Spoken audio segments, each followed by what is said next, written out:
Quarter master general साहब, Nepali army, मौजूद defence अटैचे और उनके स्टाफ, मौजूद वेटरन ऑफिसर्स, जेसीओज और बहादुर जवानों, आदरणीय वीर नारियों, मेरे साथ यहाँ वीडियो कॉन्फ्रेंस द्वारा जुड़े कोहलपुर पीसीएचएस पॉलीक्लिनिक में तमाम विराजमान रूपू, लेडीज तथा जेंटलमैन, आज मेरे लिए यह एक बहुत ही गर्व का पल है कि मुझे आज अपने सामने वो बहादुर और फौलादी सैनिक दिखते हैं जिन्होंने अपनी जवानी भारतीय सेना को समर्पित की है और जिनके बिना भारत नेपाल का रिश्ता इस मुकाम तक शायद नहीं पहुंचता। आप आज यहाँ दूर दूर से आए हैं, इसके लिए मैं आप सभी का हृदय से आभार व्यक्त करता हूं। सबसे पहले मैं उन गोरखाली वीरों को हार्दिक श्रद्धांजलि अर्पित करता हूं जिन्होंने अपना कर्तव्य निभाते हुए अपनी जान की बाजी लगाई और शहीद हुए, और सभी मौजूद वीर नारियों को भी सम्मान और संवेदना के साथ नमन करता हूं। भारत और नेपाल के संबंध सदियों पुराने हैं। यह रिश्ता सिर्फ दो पड़ोसी देशों का नहीं, बल्कि संस्कृति, परंपरा, धार्मिक आस्था और इतिहास के रिश्ते हैं।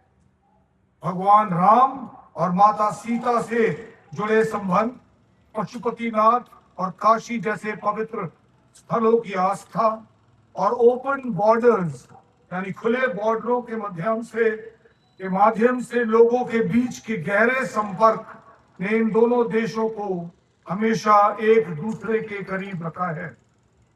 भारत और नेपाल की सेनाओं के बीच का विशेष संबंध इसी ऐतिहासिक दोस्ती का एक महत्वपूर्ण हिस्सा है।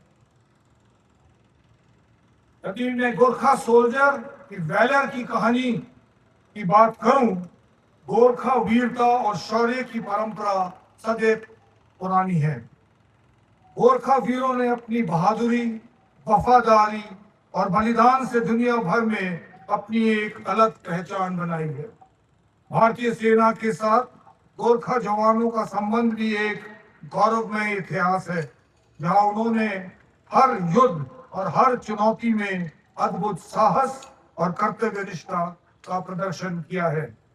आज नेपाल की इस धरती पर अपने वीर एक्स सर्विसमैन के बीच खड़े होकर मुझे गर्व है कि गोरखा वीरों की ये महान परंपरा आज भी उतनी ही मजबूत और जीवंत है। भारत का डिफेंस विंग भारत नेपाल के रक्षा संबंधों को मजबूत करने में एक महत्वपूर्ण भूमिका निभाता है। डिफेंस विंग नेपाल आर्मी के साथ हमारे सैन्य संबंधों को और गहरा करने के साथ साथ हमारे एक्स सर्विसमैन और उनके परिवारों के वेलफेयर से जुड़े मामलों में भी सहायता और समन्वय करता है। आप सभी हमारे लिए केवल पूर्व सैनिक ही नहीं, बल्कि भारत और नेपाल के बीच दोस्ती और भरोसे के जीवंत प्रतिनिधि हैं। आपकी सेवा और बलिदान की सम्मान देना, यानी आपकी सेवा और बलिदान दोनों को सम्मान देना और आपके वेलफेयर का ध्यान रखना हमारी मुख्य जिम्मेदारी है।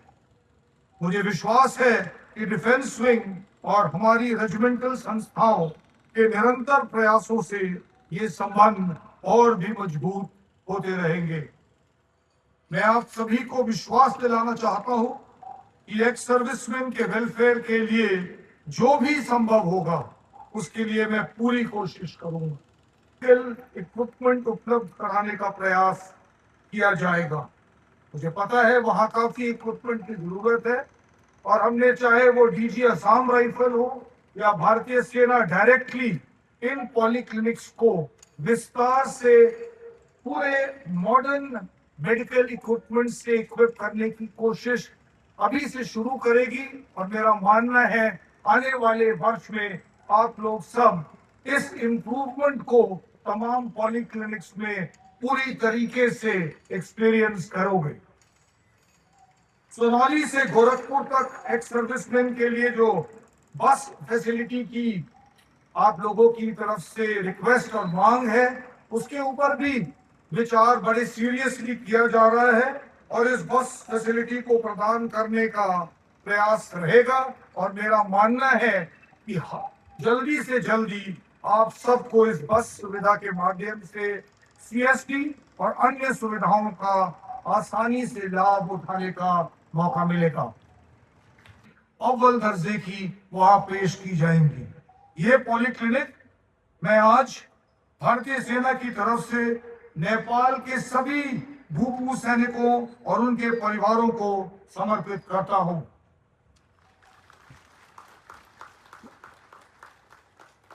विभिन्न डिस्ट्रिक्ट सैनिक बोर्ड्स में कंप्यूटर और इसमें जो 5 अक्षर है, वी से मतलब था विजिलेंस और रेडीनेस, यानी कि तत्पर हमेशा रेडी रहना। इनोवेशन यानी आई से इनोवेशन और ट्रांसफॉर्मेशन, यानी हर नए मैदान में अपने आप को तैयार रखना। जे से जॉइंटनेस, यानी थल सेना, नौसेना और वायु सेना आपस में पहले से ज्यादा मिलकर काम करना। ए से आत्मनिर्भरता, यानी कि आने वाले समय में भारत इस प्रयास में है कि आने वाला युद्ध तमाम भारतीय इक्विपमेंट से लड़ा जाए, यानी कि हम अपनी अगली लड़ाई भारतीय इक्विपमेंट का इस्तेमाल करते हुए जीते। तो ये है आत्मनिर्भरता।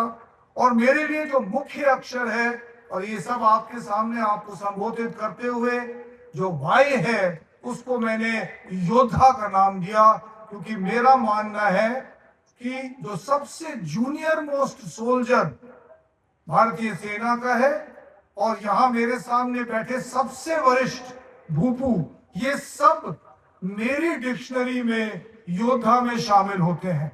आप लोग सब योद्धा हैं और इन सब योद्धाओं पर भारतीय सेना को गर्व है और हम हमेशा यही कामना करते हैं कि आप और आगे फूले फले और जिस भी प्रकार से भारतीय सेना हमारे नेपाल में स्थित तमाम भूपों का ख्याल रख सके, हम किसी प्रकार की भी कसर आने वाले टाइम में नहीं छोड़ेंगे।